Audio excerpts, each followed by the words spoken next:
नमस्कार साथियों, स्वागत है आप सभी का अपने YouTube चैनल साइंस विद ज्ञान सागर में। साथियों, आज हम लोग देखेंगे क्लास 10th का भूगोल, जिसमें आज हम लोग बात करेंगे संसाधन चैप्टर पे। इस चैप्टर को हम लोग पढ़ेंगे और उसके बाद में उस नोट्स को हम लोग समझने का प्रयास करेंगे कि आखिर संसाधन क्या होता है। सबसे पहले हम लोग संसाधन को समझेंगे और उसके बाद में संसाधन का हम लोग परिभाषा भी देखेंगे। तो आइए स्टार्ट करते हैं आज हम लोग चैप्टर अपना संसाधन। देखिए, इस चैप्टर का नाम है संसाधन एवं उपयोग। देखिए, सबसे पहले समझेंगे कि आखिर संसाधन क्या होता है। तो देखिए, संसाधन क्या लिखा है कि मैं एक संसाधन हूँ, यानी सबसे बड़ा संसाधन कौन होता है। तो अगर बात करें कि इस पृथ्वी पर सबसे बड़ा संसाधन क्या होता है, तो मानव होता है, यानी कि ह्यूमन रिसोर्स ही सबसे बड़ा संसाधन होता है। यानी कि अब हम बात करें तो क्या होगा, हमारे देश के सभी नागरिक क्या होंगे, संसाधन होंगे, और वे जितनी भी वस्तुओं का प्रयोग करते होंगे, कौन, हमारे देश की नागरिक, वे सभी वस्तुएं हमारे लिए संसाधन होंगी।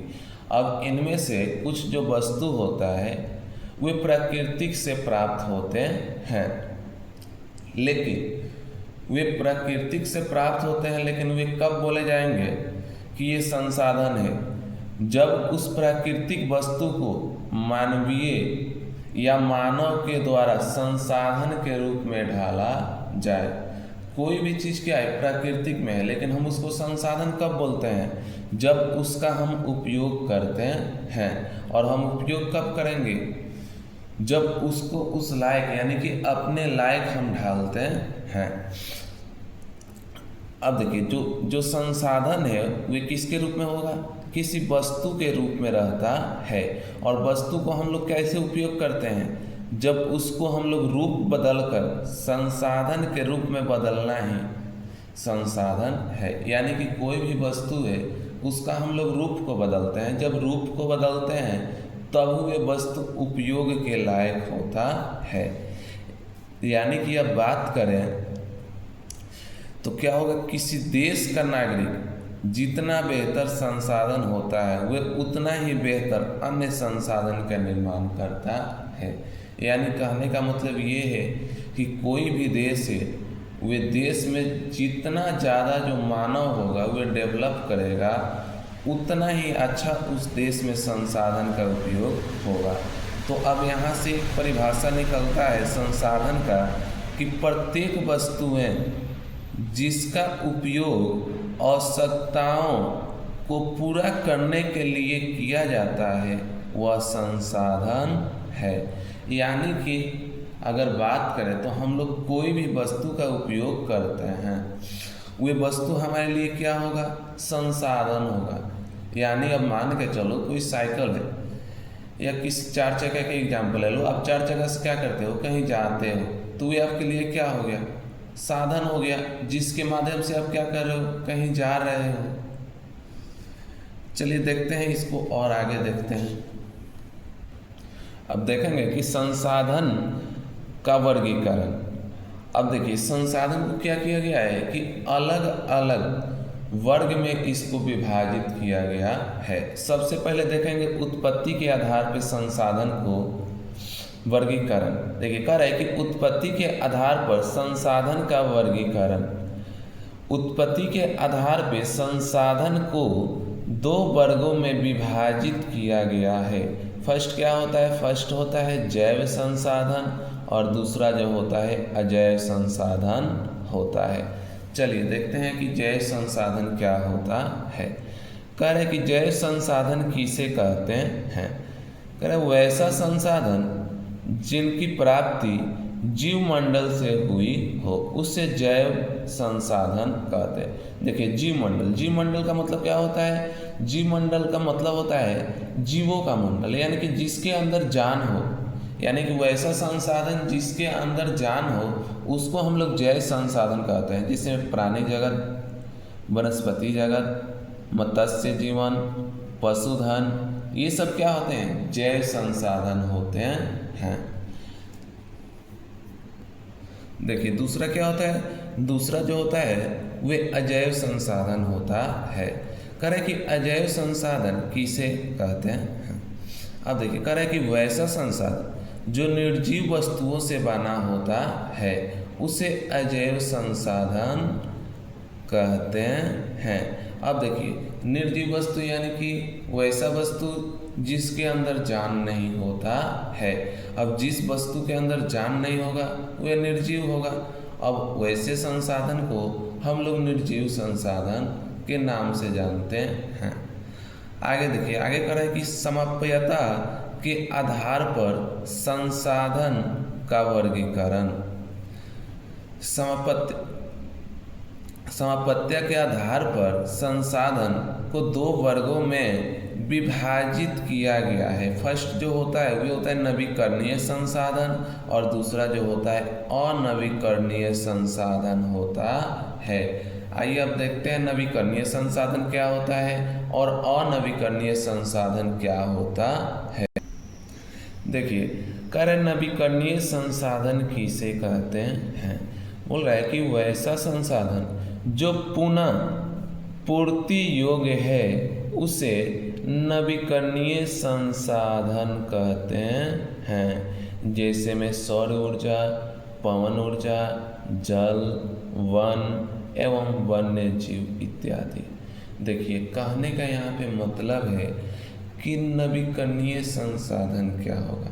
तो यहाँ पे कह रहा है कि पुनः पूर्ति का मतलब होता है कि जिससे हम लोग फिर से यानी कि दोबारा जिसे प्राप्त कर सकें उसे ही हम लोग नवीकरणीय संसाधन के नाम से जानते हैं। देखिए लेकिन यहाँ पे क्या कर रहा है, नोट में एक दिखा रहा है, क्या कह रहा है कि वन एवं वन्य जीव और जल नवीकरणीय संसाधन हैं लेकिन एक सीमित और वैज्ञानिक उपयोग तक। कहने का मतलब ये है कि आप जो जल है उसका आप क्या करिएगा, उसका आप एक निश्चित यानी कि वैज्ञानिक तरीका से जब तक उपयोग कीजिएगा तब तक ही उसको आप पुनः प्राप्ति कर सकते हैं, अन्यथा आप नहीं कर सकते हैं। देखिए अब आगे देखते हैं अनवीकरणीय संसाधन। कह रहे कि अनवीकरणीय संसाधन किसे कहते हैं? कह रहे इस प्रकार के संसाधन का विकास एक लंबे भूवैज्ञानिक अंतराल में होता है। जैसे में खनिज, जीवाश्म ईंधन, कोयला भी आ जाएगा। अब देखिए कह रहे हैं कि अनवीकरणीय संसाधन, अनवीकरणीय संसाधन में क्या होगा, इसमें जो संसाधन होगा, इसमें जो संसाधन का विकास होगा वे एक बहुत लंबे अंतराल पे होता है और इसमें जो संसाधन होंगे उसको हम लोग क्या कर सकते हैं, पुनः प्राप्ति नहीं कर सकते हैं।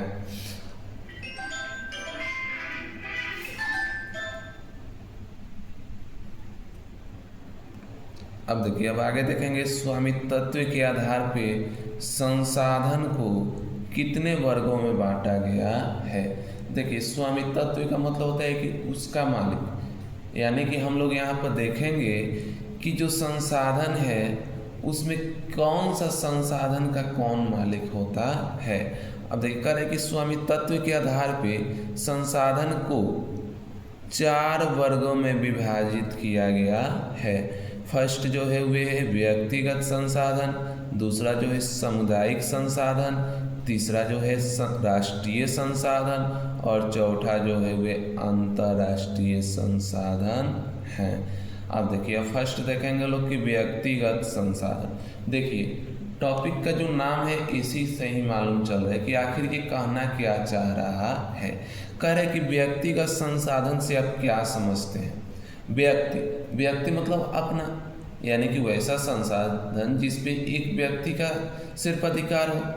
देखा रहे कि इस प्रकार के संसाधन का उपयोग किसी एक व्यक्ति ही कर सकता है, उसे व्यक्तिगत संसाधन कहते हैं। जैसे में कोई व्यक्ति है, उसका अपना घर हो गया, उसका पर्सनल ज़मीन हो गया, तो उसका वे क्या करता है, वे व्यक्ति स्वयं ही उपयोग करता है। इसलिए उसको हम लोग क्या कहते हैं, व्यक्तिगत संसाधन के नाम से जानते हैं। चलिए आगे देखिए, 2 नंबर कह रहा है कि सामुदायिक संसाधन किसे कहते हैं। तो कह रहा है कि जब कोई संसाधन समुदाय के सभी लोगों के लिए उपलब्ध हो तो उसे सामुदायिक संसाधन के नाम से जानते हैं। जैसे में चारण भूमि। अब देखिए, कोई चारण यानी कि जो चारा की भूमि होता है उस पे क्या होता है, उस पे सभी लोगों का अधिकार होता है, वे किसी खास व्यक्ति के लिए नहीं है।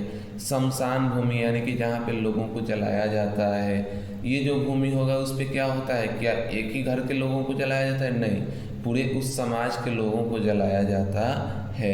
इसका तालाब हो गया, ये सब क्या होते हैं, सामुदायिक संसाधन होते हैं। यानी सामुदायिक संसाधन का मतलब होता है कि वैसा संसाधन जिसका उपयोग क्या पूरे समाज के लोग करते हैं, उसे हम लोग सामुदायिक संसाधन के नाम से जानते हैं। तीसरा देखेंगे, राष्ट्रीय संसाधन किसे कहते हैं। कह रहा है कि राष्ट्रीय संसाधन वे संसाधन होते हैं जो किसी देश या राष्ट्र के स्वामित्व में होते हैं और जिनका उपयोग राष्ट्र के लोगों के कल्याण के लिए किया जाता है। देखिए, कह रहा है कि जो क्या होता है, जो राष्ट्रीय संसाधन होता है इसका हम लोग उपयोग अपने राष्ट्र यानी कि वे देश अपने राष्ट्र के लिए कर सकता है और उस पे सिर्फ उस देश के सरकार यानी कि बोल सकते हैं कि वे देश का ही अधिकार होता है।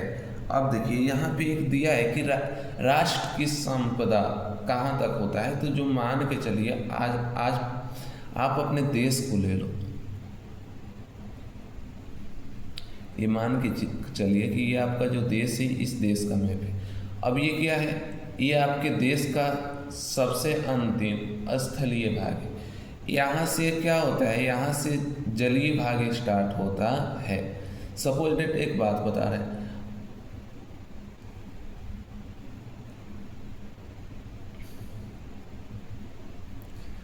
चलो यहाँ पे देखो बाबू, मान के चलो ये आपका क्या है, ये आपका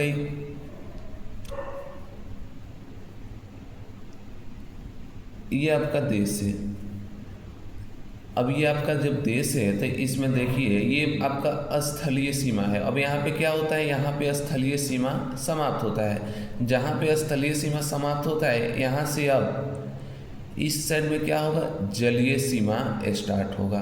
अब इस स्थलीय सीमा से लेकर कितना, तो 12 समुद्री मील जो क्षेत्र होता है वह किसी देश का राष्ट्रीय संसाधन होता है। अगर बात करें किलोमीटर में तो कितना होगा, तो 22.2 किलोमीटर यानी 22.2 किलोमीटर जो ये क्षेत्र होता है वह किसी देश का राष्ट्रीय संपदा होता है। अब देखिए, चौथा देखेंगे, अंतर्राष्ट्रीय संसाधन क्या होता है। तो कह रहा है कि अंतर्राष्ट्रीय संसाधन वे संसाधन होते हैं जिन पर किसी एक देश या राष्ट्र का अधिकार नहीं होता है, बल्कि वे दुनिया के सभी लोगों के लिए साझा होता है। मान के चलो कोई देश एक यहाँ पे है, अब यहाँ पर भी कोई देश है। अब ये जो 2 देश है, इसका ये स्थलीय भाग है, ये भी इसका स्थलीय भाग है। अब ये आप ना मान के चलो क्या कर रहे हैं, यहाँ तक इसका राष्ट्र की संपदा हो सकता है यानी कि 22.2 किलोमीटर। इसी तरह ये जो देश है इसका यहाँ तक क्या हो सकता है, इसका राष्ट्र की संपदा हो सकता है 22.2 किलोमीटर। अब इसके जो बीच का क्षेत्र होगा ये क्या होगा, ये अंतर्राष्ट्रीय संसाधन यानी कि इसके बीच का क्षेत्र का कोई भी जो वस्तु होगा वे अंतर्राष्ट्रीय संसाधन में आएगा।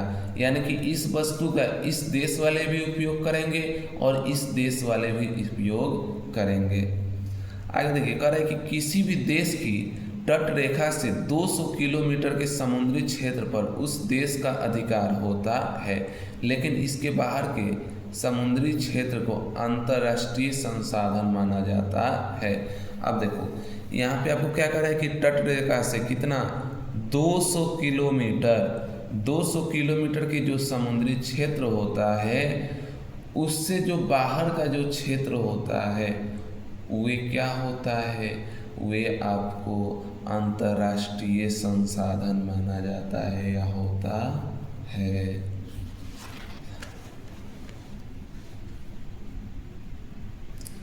आगे देखेंगे कि विकास के स्तर के आधार पर संसाधन को कितने वर्गों में विभाजित किया गया है।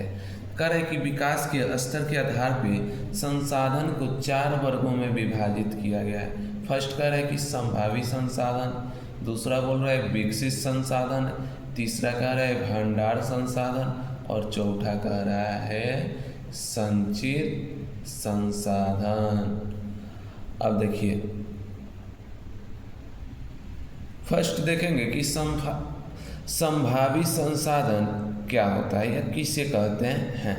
कह रहा है कि वैसा संसाधन जो किसी देश में विद्यमान है लेकिन इनका प्रयोग नहीं किया गया परंतु भविष्य में इनका प्रयोग कर सकते हैं, उसे हम लोग ही संभावी संसाधन के नाम से जानते हैं। यानी इसको देखो, इसको आसान भाषा में समझो। ये क्या है, ये किसी देश में अभी वस्तु उपलब्ध है लेकिन इस वस्तु का हम क्या नहीं कर रहे हैं, इस वस्तु का उपयोग अभी हम लोग नहीं कर रहे हैं लेकिन आने वाले भविष्य में इस वस्तु का हम लोग उपयोग करेंगे, उसे ही कहते हैं संभावी। संभावी मतलब क्या है, संभावना है कि इस संसाधन का हम लोग उपयोग करेंगे। जैसे भूमि के अंदर क्या है, हीट है, जो गर्म है उसका उपयोग आने वाले समय में हम लोग एनर्जी के लिए करेंगे। समुद्री जो लहरें हैं इससे आने वाले समय में हो सकता है कि हम लोग एनर्जी को बनाएं, ऊर्जा को बनाएं।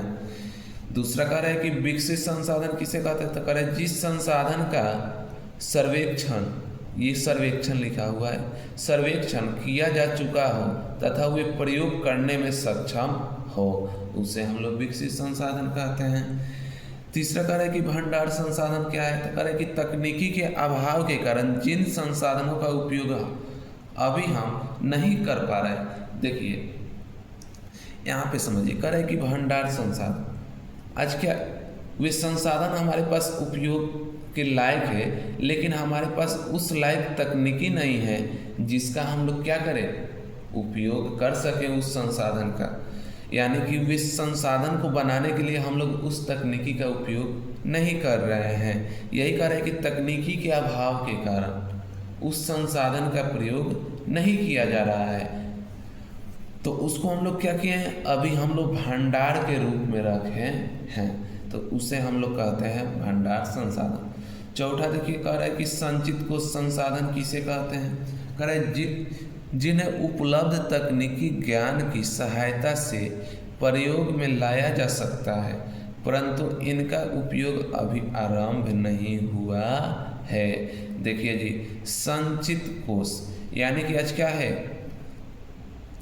अगर हम लोग तकनीकी का उपयोग कर रहे हैं तो इस प्रकार के संसाधन को हम लोग प्रयोग में ला सकते हैं या लाया जा सकता है परंतु इसका उपयोग अभी क्या नहीं है, आरंभ नहीं हुआ है।